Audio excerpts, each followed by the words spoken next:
উম নমস্কার বন্ধুরা, প্রমিস ইতিকথার নতুন একটি ব্লগে তোমাদের স্বাগত জানাই। আজকে বানিয়ে ফেলেছিলাম সানডে স্পেশাল চিকেন চাপ।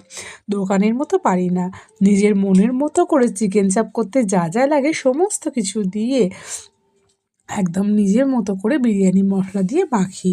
হ্যাঁ, সবাই অনেকেই বলে যে গোটা গরম মশলাটাও তার সাথে মেখে ফেলতে হয়, কিন্তু আমি যেন ওটা ঘিয়ের সাথে ফোড়নে দিই, তাহলে না জিনিসটা যেন আমার মনে হয় আরও বেশি স্মেল দেয়, খুব ভালো লাগে, স্মেলটা ভালো লাগে।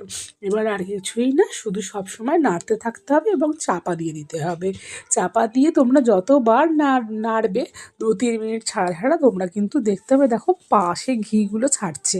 হুম, যতবার নাড়তে থাকবে। এটার একটাই কাজ হচ্ছে, হ্যাঁ, নুনটা অতি অবশ্যই টেস্ট করে নেবে, নুন মিষ্টিটা।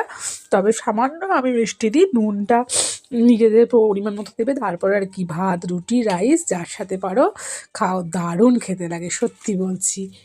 এইভাবে দেখবে করে একবার।